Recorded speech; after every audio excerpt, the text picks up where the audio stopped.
Hi guys, Sarah here, and I am really excited to be making this video for you.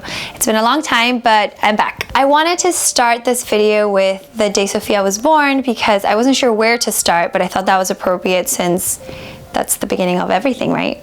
At 39 weeks, my doctor said, Sarah, you're ready to go to the hospital, so you can go anytime today. By 4, I was in the hospital that day. By 7, I was given Pitocin. By 7:05, I was given the epidural. And then by 10:30, I was pushing, and by 11:15, Sophia was born. So very, like a very easy, delivery day, no major complications. But here is what I attribute that day to. Because of course, Sophia is my second, she's almost 2 now. And I have a first who is almost 4. With him, that labor story was very, very different.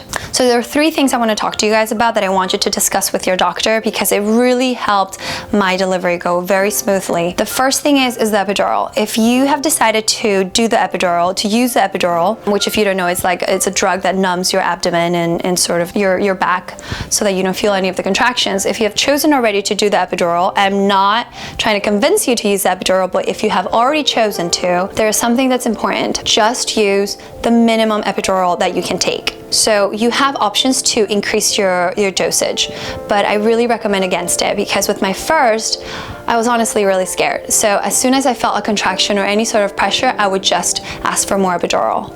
What ended up happening is that I was so numb when it came to push that I couldn't access any of my muscles. I couldn't access my abs or my glutes or my legs. So it made the pushing so difficult that they had to, vacuum out my first, which led to a lot of tearing. So with Sophia, I knew that. So I just took that first pinch and that's it. I didn't ask for more, even though I was definitely feeling pressure as the contractions were coming along stronger, but I just decided to breathe through them.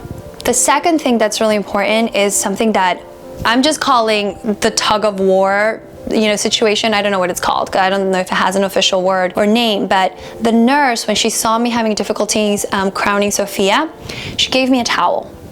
And so the doctor is, sitting right in front of you, and then the nurse is a little bit to like an angle with you, and she gives you a towel, and she's holding one end of the towel, and I was holding the other end of the towel. And what we did is we were just playing tug of war. So I was pulling as hard as I could on the towel, and she was doing the same. And as I did that, it just released my lower abdomen and my abs and my legs and everything that needs to be relaxed, which was amazing because it's, when you're going through it, especially the first time, you don't know how to push. People told me to push as if I was, going to the bathroom. And that's fantastic. And I think that works for some people, but I don't know about you, but I don't go to the bathroom on my back. And that's how you're pushing.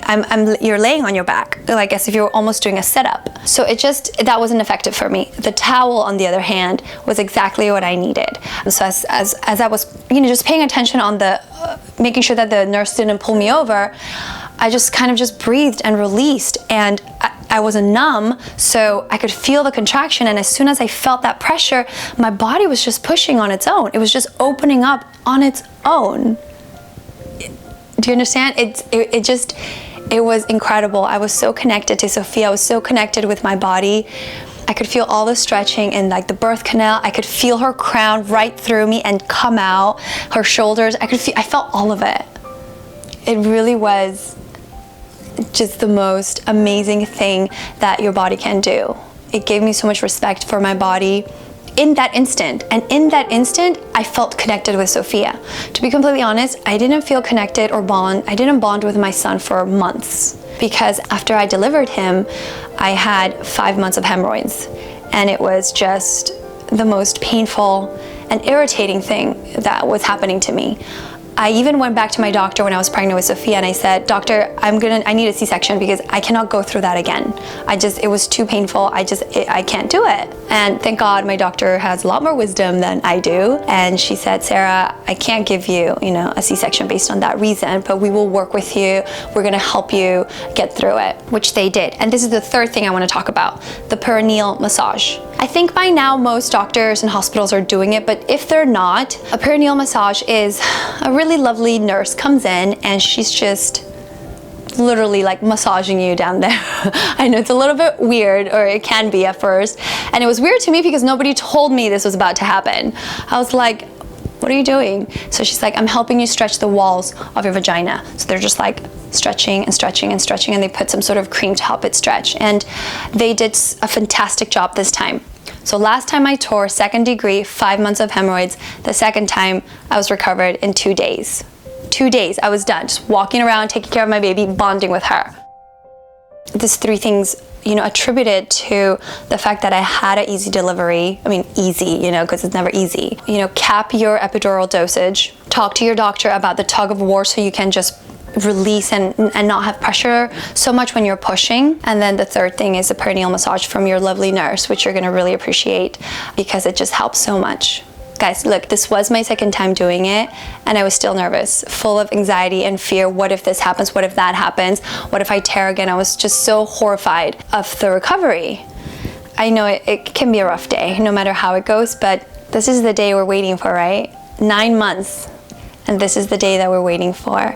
So I hope that no matter what happens, you enjoy it and you realize that your body is like freaking amazing, that you're creating life in your body, and then you birth life into this world. I mean, you know, when my husband was like, okay, when are we gonna get ready for our 2nd child? I was like, you get pregnant, you carry it, you push it, you nurse it, and then we could have a 2nd child. I didn't realize that until Sophia was born. Like, coming out through me, I realized that this is a privilege, a gift, really, to be able to have kids. So just, you know, forget about everything you're reading and forget about everything you feel like you need to prepare for, because all you need that day is just to be connected with your body and to know that, you know, you have like that support system around you. Everything else should be fine.